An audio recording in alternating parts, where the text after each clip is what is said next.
dibawa oleh masyarakat, kita yang akan dibawa oleh saudara-saudara kita, dan kita yang akan dimasukkan ke dalam liang lahat, kita yang akan dikuburkan. Umar bin Khattab radhiyallahu ta'ala anhu mengatakan, kulla yaumin yuqalu fihi mata fulan, wala budda min yaumin yuqalu fihi mata Umar.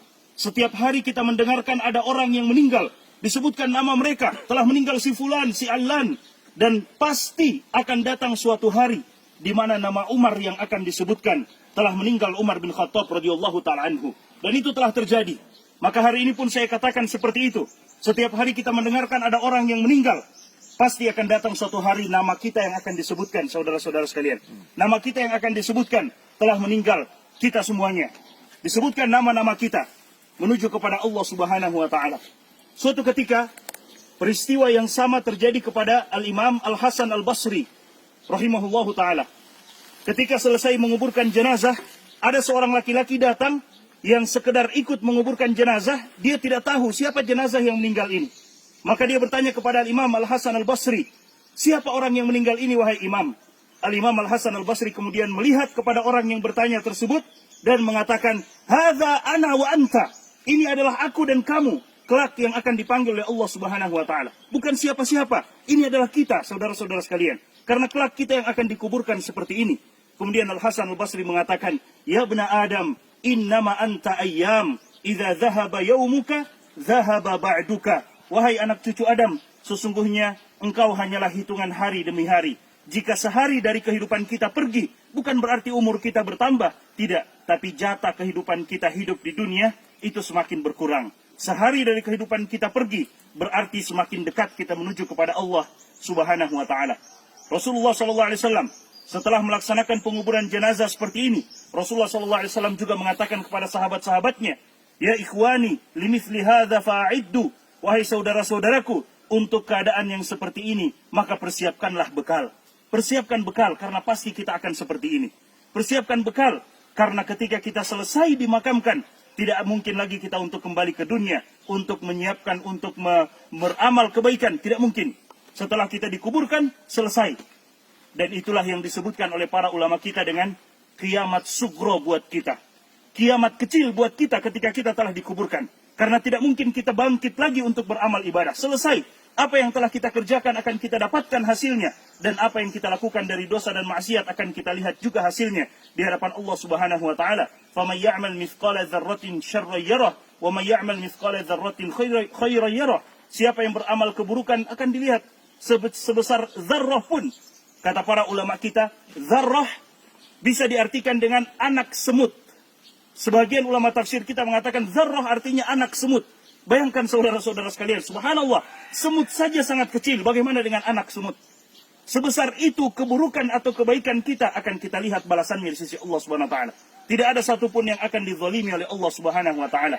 Limithli hadza falyamalil amilun. Untuk keadaan seperti ini, maka hendaklah kita mempersiapkan amalan-amalan yang terbaik. Selesai menguburkan, Nabi SAW mengatakan kepada para sahabatnya, Salullaha li akhikumut tathbit. Minta dan bermohon kepada Allah Subhanahu wa ta'ala untuk saudaramu yang telah dikuburkan ini at-tathbit, kekokohan, keteguhan untuk menjawab fa innahul ana yus'al, karena dia sekarang sedang ditanya oleh malaikat Munkar dan Nakir. Ditanya tentang man rabbuka, siapa Rabbmu? Ditanya tentang man nabiyuka, siapa nabimu? Ditanya tentang ma dinuka, apa agamamu? Pertanyaan yang semua kita sudah mendengarkannya, tapi tidak semua manusia bisa menjawabnya. Siapa Tuhanmu? Kita akan menjawabnya dengan ibadah kita kepada Allah Subhanahu wa ta'ala. Siapa nabimu? Kita akan mampu menjawabnya dengan bukti nyata mengikuti Nabi SAW, mengamalkan sunnah-sunnah beliau dan menjauhi perkara-perkara yang beliau tidak datang dengannya. Dan apa agamamu? Kita akan mampu menjawabnya jika kita beragama dengan agama yang dibawa oleh Nabi Muhammad SAW. 3 pertanyaan yang kita mampu menjawabnya sesuai dengan bagaimana kita mengamalkan 3 hal tersebut di kehidupan dunia ini. Nabi SAW mengatakan seperti itu kepada para sahabat. Kemudian Allah Subhanahu wa ta'ala berfirman di dalam Al-Quran, Yuthabbitullahu alladhina amanu bilqawli tsabiti fil hayati dunya wa fil akhirah.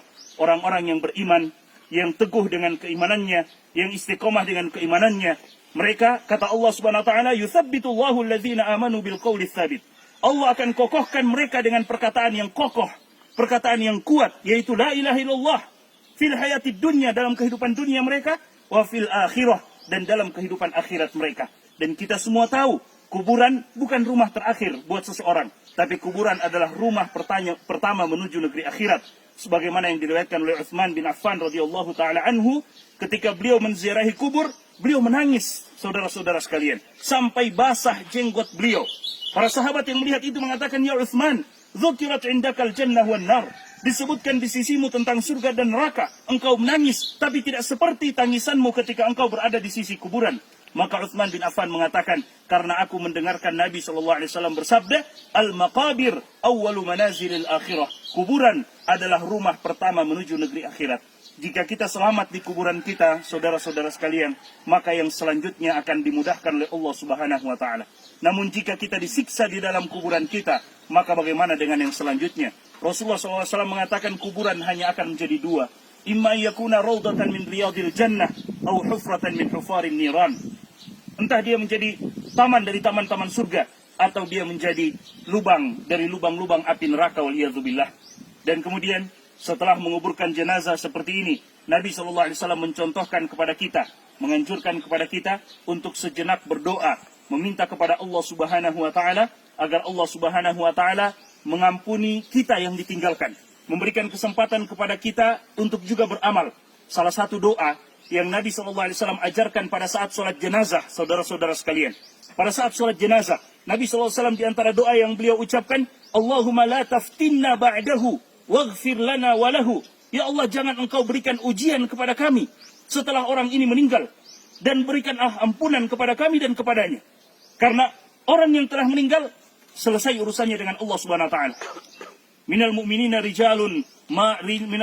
rijalun sadaqu ma ahadullah alaihi faminhum man qada nahbahu wa minhum man yantazir.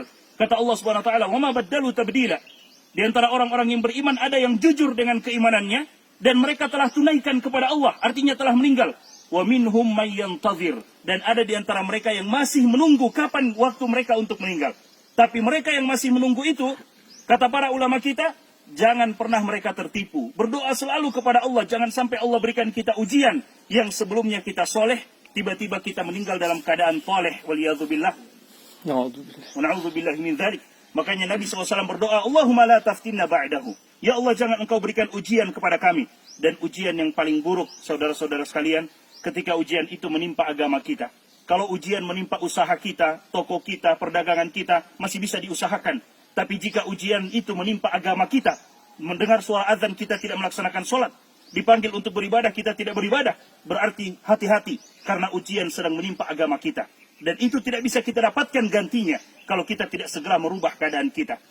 Allah Subhanahu wa taala mengatakan, "Innallaha la yughayyiru ma biqaumin hatta yughayyiru ma bi anfusihim." Allah tidak akan merubah keadaan kita sampai kita mau merubah keadaan kita untuk menjadi lebih baik, menjadi lebih menghambakan diri kepada Allah Subhanahu wa taala. Kita berdoa kepada Allah Subhanahu wa taala, masing-masing kita berdoa kepada Allah, minta agar Allah Subhanahu wa taala menyelamatkan kita yang masih hidup, mengukuhkan keimanan kita, kemudian meminta kepada Allah Subhanahu wa taala agar Allah Subhanahu wa taala melapangkan kuburan beliau dan menjadikan kuburan beliau sebagai taman dari taman-taman surga.